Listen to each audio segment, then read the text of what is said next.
Assalamualaikum warahmatullahi wabarakatuh.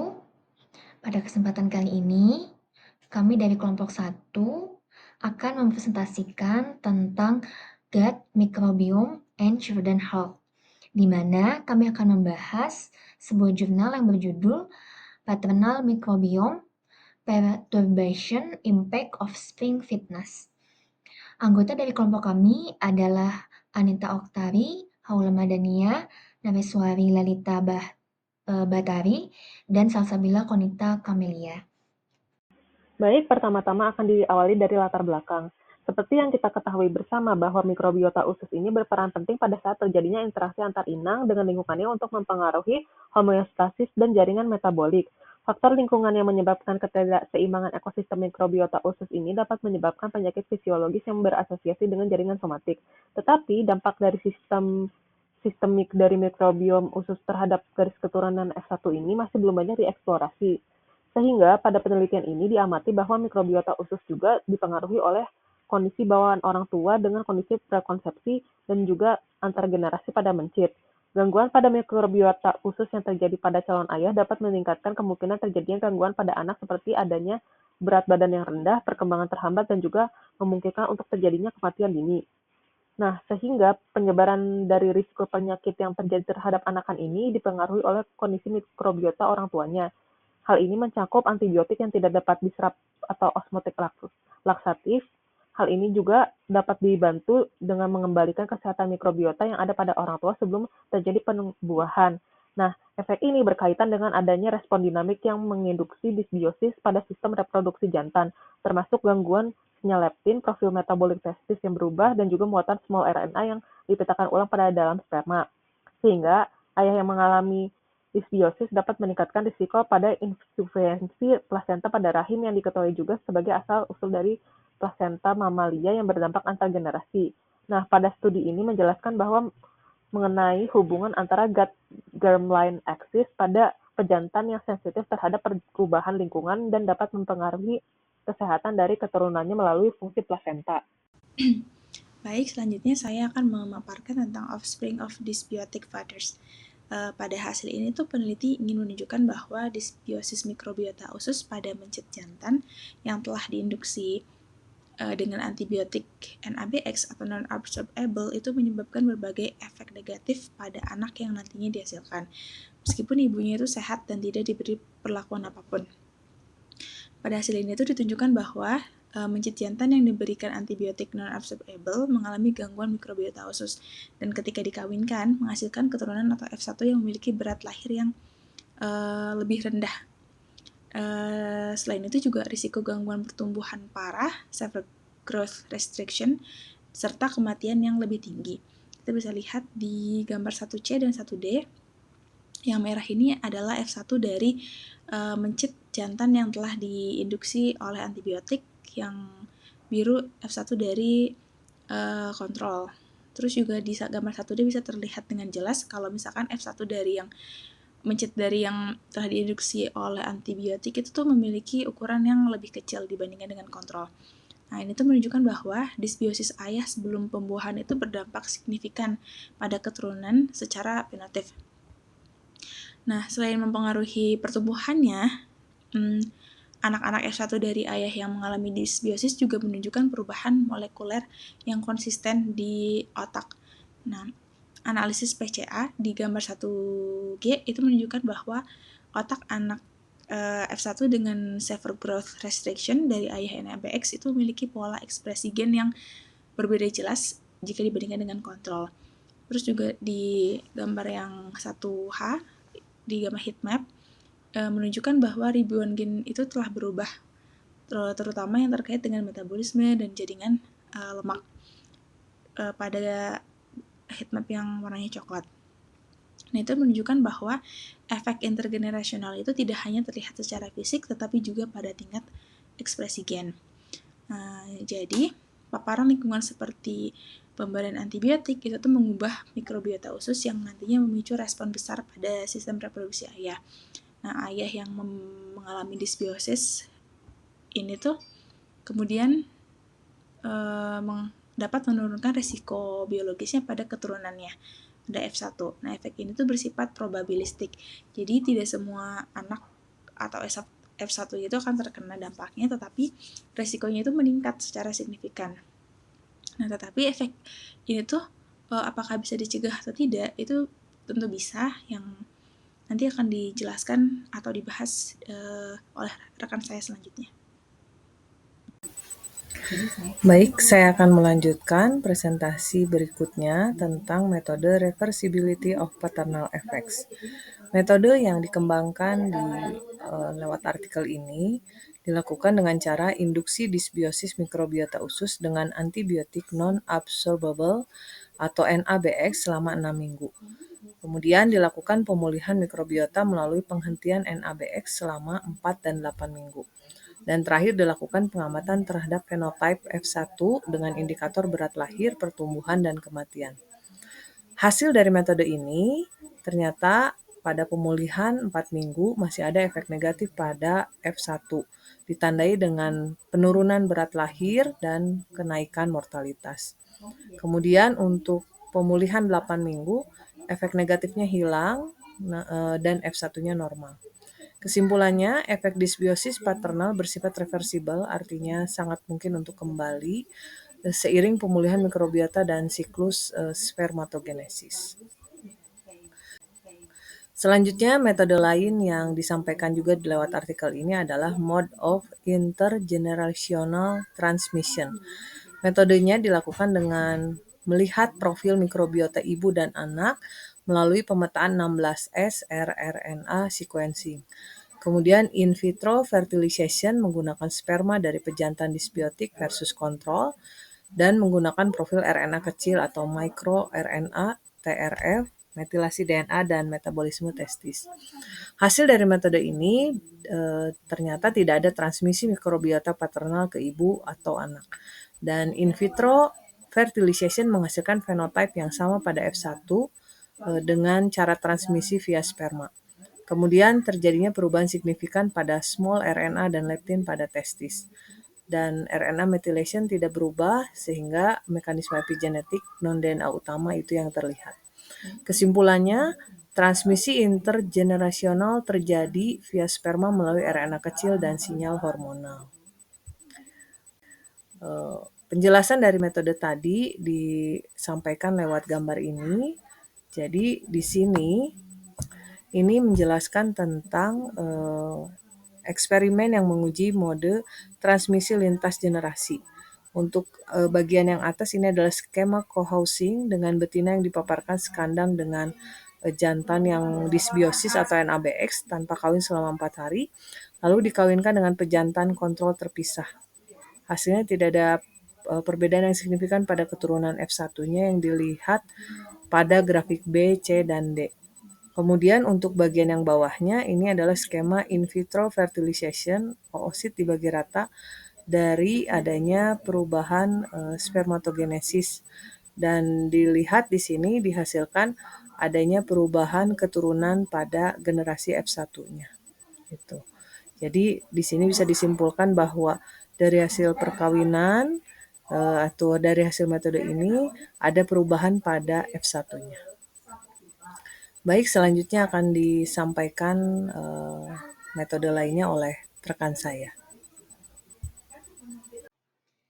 Selanjutnya, saya Haula Madania akan menjelaskan tentang gut germline axis.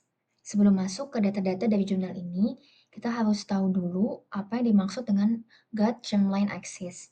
Jadi istilah ini adalah istilah yang menunjukkan adanya atau jalur komunikasi antara mikrobiota usus dengan sistem reproduksi, khususnya sel-sel germinal atau gamet. Yang pada paper ini itu menjelaskan bagaimana kondisi mikrobiota pada usus di tikus jantan akan mempengaruhi sperma dari tikus tersebut. Di mana tikus yang mengalami disbiosis itu akan di-compare kepada kontrol atau kondisi tikus yang sehat yang normal. Kontrol ini dikodekan dengan CON, dan yang mengalami dysbiosis itu NABX. Bisa dilihat pada gambar di slide.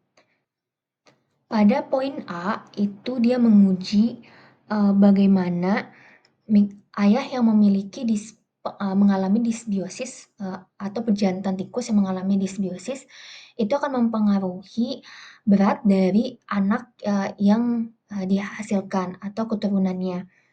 Di mana jika dibandingkan dengan kontrol, maka berat anak-anak tikus yang dilahirkan dari sperma ayah-ayah tikus atau pejantan-pejantan tikus yang mengalami dysbiosis beratnya akan lebih ringan atau lebih rendah dibanding dengan yang kondisi kontrolnya. Di mana selanjutnya pada gambar yang nomor C, itu kita bisa lihat bahwa yang warna merah itu berarti yang pejantan yang mengalami dysbiosis itu mengalami abnormal pada testis tubulusnya, dan kondisinya itu lebih kondisi abnormalnya itu lebih tinggi dibanding kontrol. Dan juga di gambar D bisa dilihat bahwa thickness dari epitelnya itu juga lebih rendah. Kedua data ini menunjukkan bahwa dysbiosis pada tikus itu memang mempengaruhi kerusakan di bagian testis dari tikus jantan, di mana nantinya itu juga akan mempengaruhi tingkat kesuburan dari pejantan tersebut. Dapat dilihat juga pada poin B itu ada gambar penampangan dari testis yang kontrol maupun yang mengalami dysbiosis, di mana bisa dilihat yang diberi tanda-tanda bintang itu berarti menunjukkan letak-letak kerusakan dari tikus pejantan yang mengalami dysbiosis.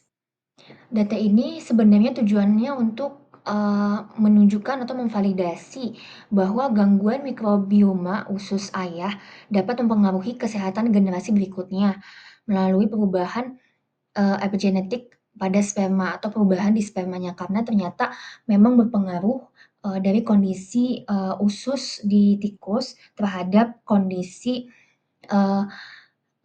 morfologi dari testis yang kita amati, di mana secara tidak langsung nanti akan juga akhirnya mempengaruhi kondisi sel-sel sperma dari pejantan tikus itu sendiri.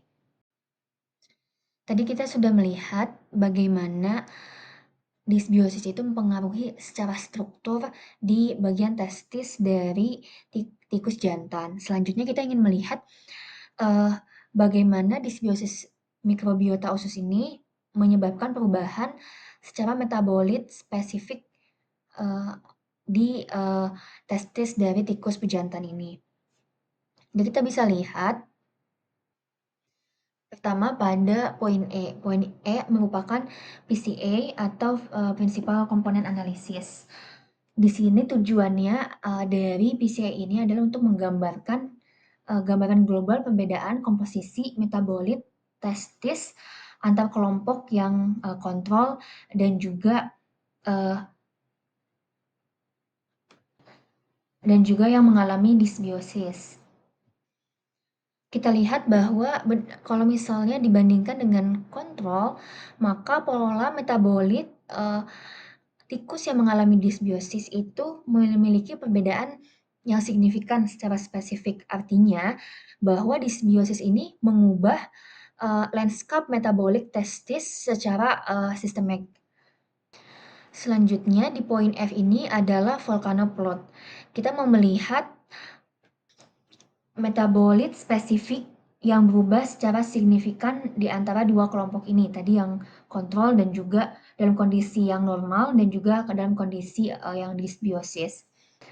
Ternyata kita bisa lihat ada terjadi upregulated dan downregulated ya pada dua kondisi tersebut, di mana metabolit tertentu seperti anandamide dan juga S1P naik dan turun secara signifikan.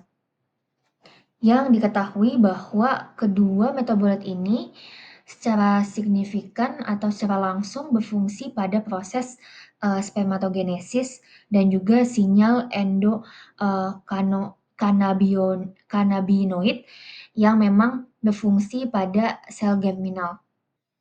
Jadi selain tadi di slide yang sebelumnya bahwa disbiosis ini mengubah secara struktural, ternyata dia juga merubah secara fungsi ya, bisa dibilang secara metabolitnya juga ada yang terjadi perubahan diakibatkan oleh disbiosis ini.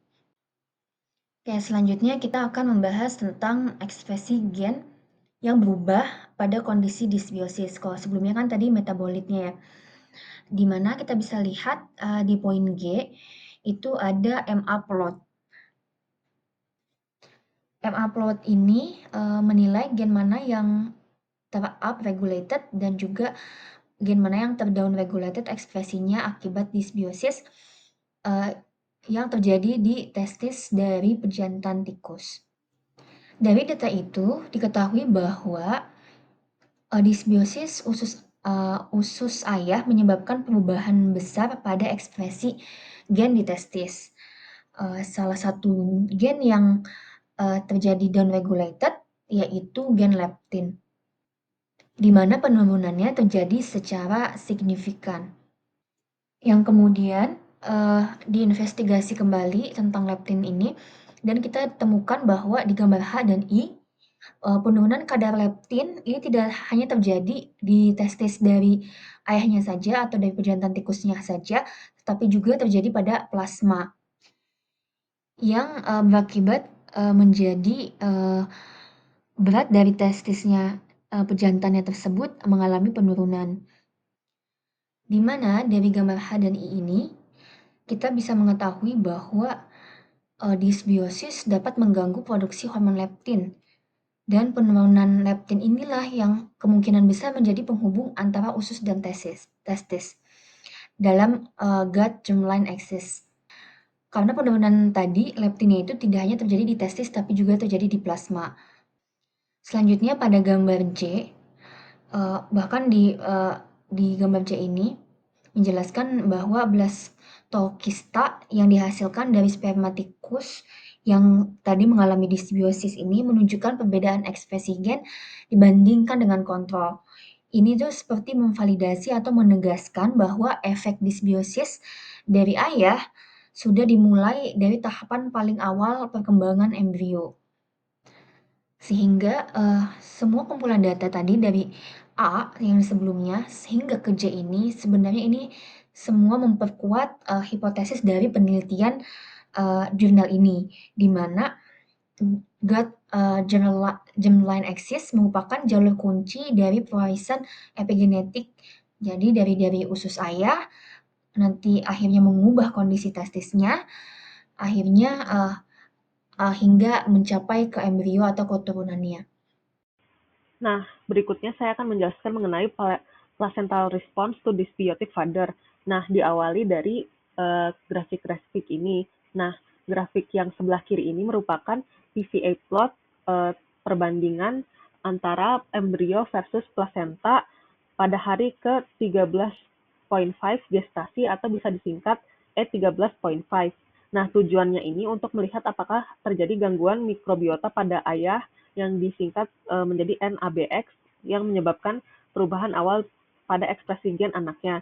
Nah, dari hasil PCA plot tersebut dapat dilihat bahwa embrio ayah dari kontrol versus perlakuan terpisah secara signifikan pada PCA, artinya tidak dapat dibedakan ekspresi gen yang nyata antara kedua kelompok embrio tersebut, dan plasenta dari ayah kontrol versus perlakuan terlihat jelas dalam PCA bahwa menandakan ekspresi gen di plasenta berubah secara signifikan akibat kondisi mikrobiota dari ayahnya ini. Nah, interpretasi secara umum dari PCA plot tersebut ini dapat ditarik kesimpulan bahwa gangguan mikrobiota usus pada ayah tidak langsung mengubah program genetik embrio pada tahap ini, tetapi secara signifikan dapat mempengaruhi plasenta, organ vital yang menyalurkan nutrisi dan oksigen ke janin. Nah, hal ini menunjukkan bahwa efek intergestasional dimediasi lewat gangguan pada perkembangan dan fungsi plasenta, bukan langsung pada embrio. Nah, berikutnya yang di sebelah kanan itu merupakan PCA plot juga, tetapi menggunakan data transkriptom plasenta yang lebih matang dari hari ke-18.5 dari keturunan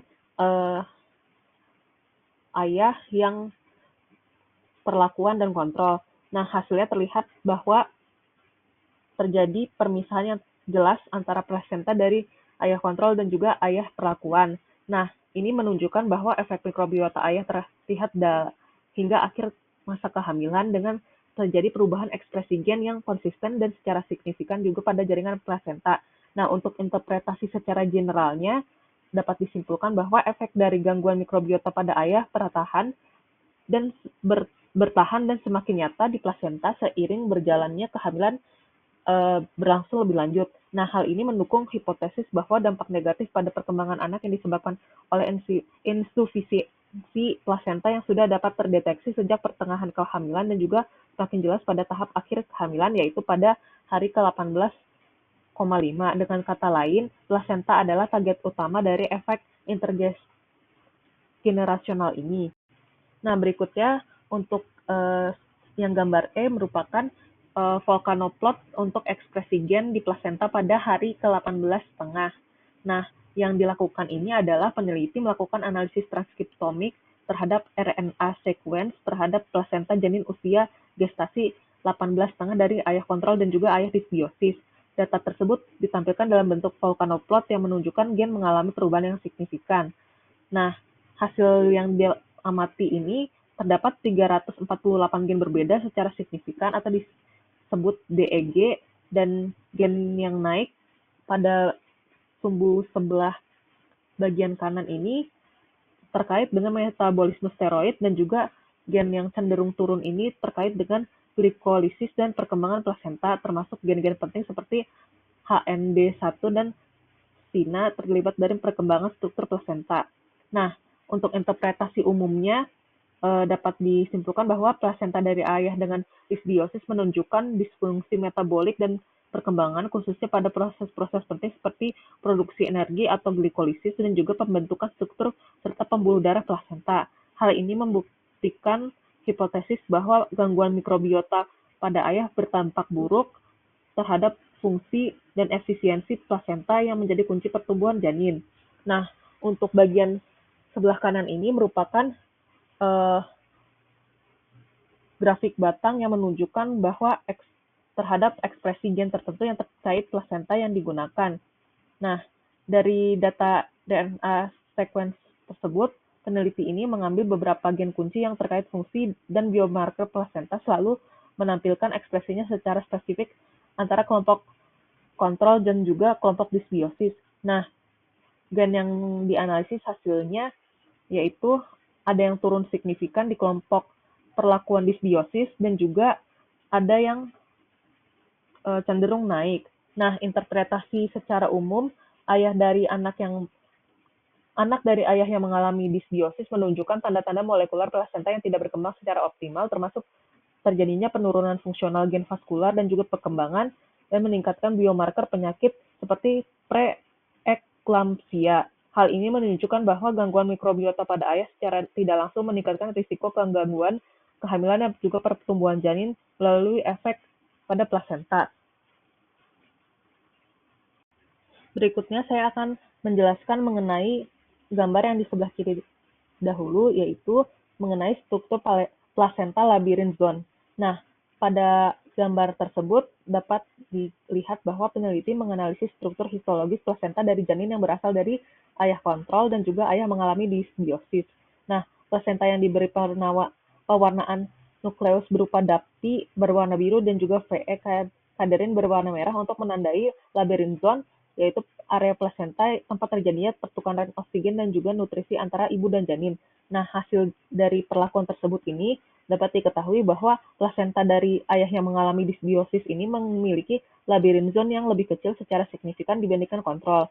Nah, kuantifikasi menunjukkan penurunan rasio area labyrinth zone terhadap total plasenta yang mengalami pengurangan kemampuan plasenta untuk mendukung perkembangan janin, sehingga interpretasi secara umumnya adalah disbiosis pada ayah kemungkinan mengganggu pembentukan zona pertukaran utama di plasenta, yaitu labyrinth zone. Hal ini memberikan bukti morfologis bahwa gangguan mikrobiota ayah mengarah ke insufiensi plasenta struktural yang berkorelasi dengan berat lahir yang rendah dan juga risiko kematian pasca kelahiran dan juga keturunan.